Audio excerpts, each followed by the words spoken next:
अपने लिए नहीं 10 रुपया दे सकता, जो अपने पिता माता के लिए नहीं दे सकता, वो समाज को क्या देगा जी? जिसकी देने की आदत रहेगी वही किसी को कुछ दे सकता है। ये केवल ताली बजाने के लिए नहीं बोल रहा, ध्यान देना। ये बहुत से हमारे दीक्षा लिए शिष्य बैठे हैं, इसलिए ये समय क्लास चल रहा है, कथा नहीं है, ये क्लास चल रहा है। और बहुत लेने वाले भी हैं, जो मान लिए वो भी हो गए। एक रविन्द्रनाथ टैगोर की कविता है विश्वपाल जी, अंग्रेजी में कविता, जिसका हिंदी रूपांतर सुना रहा हूं आपको। एक राजा के राज्य में बहुत बड़ा अकाल पड़ गया। हमारे पूज्य गुरुदेव सुनाया करते थे अपनी कथाओं में। एक राजा के राज्य में अकाल पड़ गया। ज्योतिषियों ने कहा कि राजा आने वाली पूर्णमासी को अगर अपने राज्य के बाहर निकल के किसी से भिक्षा मांगे और जो भिक्षा में मिले वो लेके राजकोष में डालेगा तो उसके राज्य का अकाल खत्म हो जाएगा, उसके राज्य का कल्याण हो जाएगा। आवाज बेटा थोड़ा बार बार बताऊं, जब बोलूं तो कम करना। राजा प्रजा का पिता होता है, अपनी प्रजा के दुख को देख नहीं सका। राजा निकल गया पूर्णिमा के दिन सुबह सुबह और वो जाकर के देखा, अरे बच्चों बैठ जाओ, इस साइड में बैठो। सामने पहला जो मिले उसी से भिक्षा मांगनी है। तो सामने राजा देखा कि एक भिखारी आ रहा है। भिखारी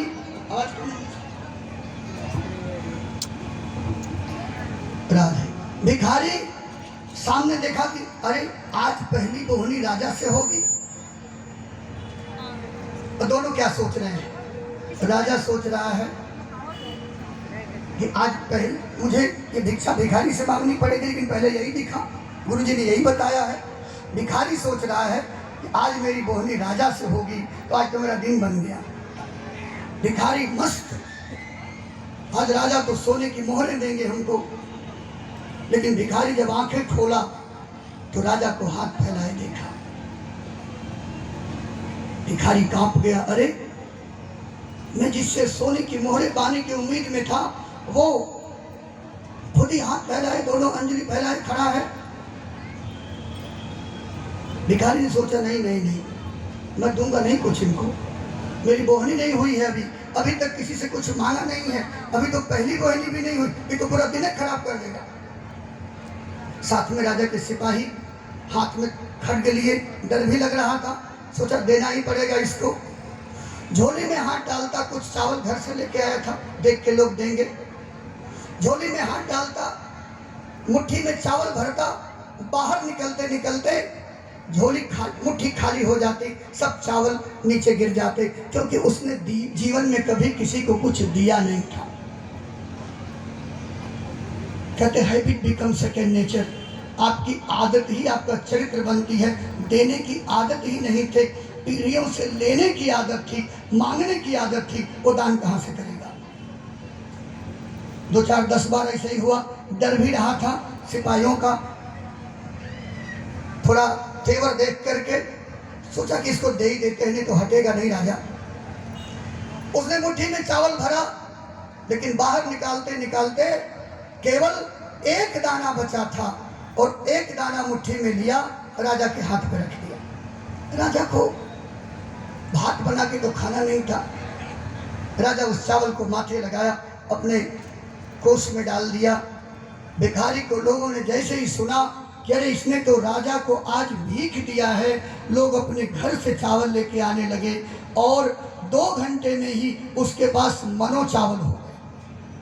जो जीवन में कभी शाम तक 5 किलो नहीं इकट्ठा करता, आज 50 किलो चावल 9 बजे तक हो गए।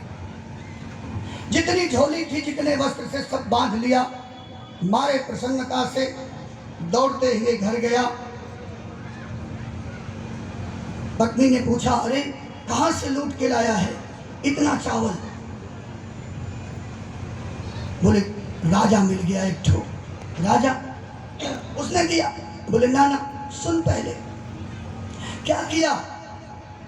बोला राजा को तो मैंने खुद ही एक चावल दान किया। लोगों ने दिया हमको। जो भिखारी अपने जीवन में इकट्ठा चावल नहीं देखा था, वो 50 किलो चावल देखा, अपने आंगन में चावलों को उड़ेल करके खेलने लगा, लोट लोट के उन चावलों में। खेलते हुए चावलों में देखा तो कुछ चमकता दिखाई दिया। जब उसने टार के चावल देखा तो एक चावल सोने का हो गया था। वो भिखारी जो भी इतना प्रसन्न था, इतना आनंद विभोर था, वो भिखारी छाती पीट के जोर जोर से रोने लगा कि अगर मैं झोली भर चावल राजा के हाथ में रख देता तो झोली भर चावल सोने के हो जाते, हमारी पीढ़ियां भीख नहीं मांगती। लेकिन अवसर बीत चुका था। आपके जीवन में अवसर आया है, अवसर फिर दोबारा नहीं आएगा, है? दान करने का भी यही समय और कमाने का भी यही है। कल नहीं है तेरा। Time for the happiness right now, time for the joyness right now. कुछ अच्छा करना है राइट नाउ। अब कल के बारे में मत सोचो, वो तुम्हारा है ही नहीं है। इसलिए कुछ कमाने का भी और कुछ अच्छा करने का भी यही टाइम है। अगर ये अवसर चूक गए तो फिर अवसर नहीं मिलेगा।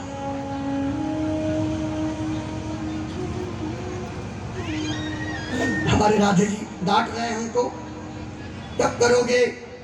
अभी सुदामा चरित्र भी कराना है, आरती भी करानी है,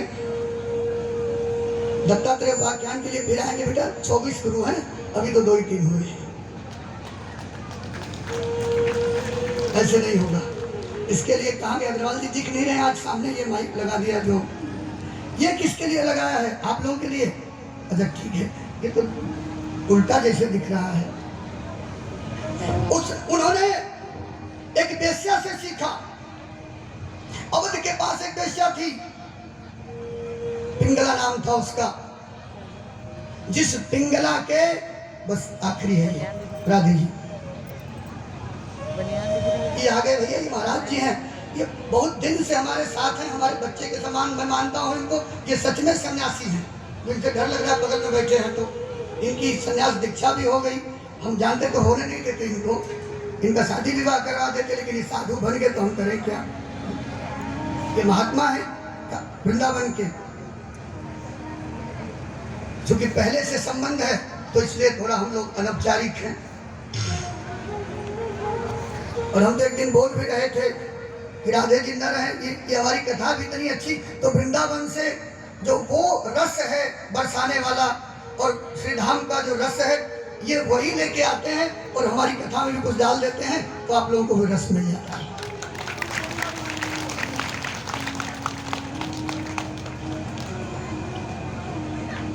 जिस वेश्या को देखने के लिए बड़े बड़े राजा लाइन लगाए रहते थे, कहते कि राजन, झरोखे में कुछ लोग बैठे रहते, यहाँ से पिंगला थोड़ा बाहर देखती है, हम एक झलक पा लेंगे।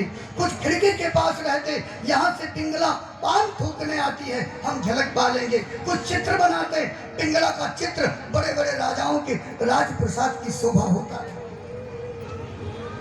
उसके द्वार पर एक ऐसे वाद्य यंत्र था, एक बार बजाओ तो 10,000 स्वर्ण मुद्रा देकर के ही कोई अंदर प्रवेश करेगा। इन्होंने देखा, कहा मैं गया और उस वाद्य यंत्र पर अंधाधुंध बजाने लगा। पिंगला विश्राम करने चली गई थी, श्रृंगार करते ही सीढ़ियों से उतरी, देखा अंदर तो एक अत्यंत वृद्ध पके हुए बाल और दाढ़ी वाला सन्यासी लाल हो गई, आग बबूला हो गई। तेरी हिम्मत कैसे हुई? दे पाएगा तू? दे पाएगा मेरे एक गीत का, एक नृत्य की कीमत? बड़े बड़े चक्रवर्ती सम्राट मेरी एक झलक पाने के लिए अपना सर्वस्व लुटाते हैं, तू कैसे खड़ा हो गया? भगवान दत्तात्रेय ने ऐसे चिटकी बजाया, उसके जो रंग भवन था उसमें सोने की मुहरों की बारिश होने लगी, गले तक ढक गई पिंगला स्वर्ण मुहरों में। हटवाया गया। अब सावधान हो गई कि बाबा कोई सामान्य नहीं है। हाथ जोड़ा, गुरुदेव जो कुछ इस दासी के पास है मैं आपको नृत्य दिखाऊं, कुछ गीत सुनाऊं। उन्होंने ऐसे हाथ किया, उनके रोम रोम में उर्वचित्ती, प्रवृत्ति, मेनका, रंभा, उर्वशी, स्वर्ग की अप्सराएं उनके पैर के नाखून में नाचते हुए दिखाई दी। पिंगला एकदम सावधान हो गई कि जिसके पैर के नाखून में इंद्र की अप्सराएं नाच रही हैं, मैं उसको क्या नृत्य दिखाऊंगी। पिंगला वहां से वापस दौड़ के गई पिछले दरवाजे से और एक बूढ़ी माता से फटी हुई उनकी साड़ी मांग के, सारे गहने श्रृंगार उतार के फटी हुई साड़ी में आई। गुरुदेव अब मैं आपके लायक हूं। आगे आगे गुरुदेव चले, पीछे पीछे वो चली। उसने कहा, गुरुदेव ध्यान से सुनना, उसने कहा गुरुदेव मेरे पास स्वर्ण मुहरों की, हीरे जवाहरात मणियों की ढेरी लगी है। भौतिक समस्त सुख हमारे चरणों में लेटते हैं। मैं जो चाहूं मुझे वो देने के लिए सम्राट तैयार रहते हैं। इन सब कुछ के बाद, बहुत शांति से सुनना इस बात को, सावधान होके, इतनी संपदा के बाद, इतने कीर्ति के बाद भी मेरे मन में शांति नहीं है। नींद पूरी करके ये शांति नहीं है।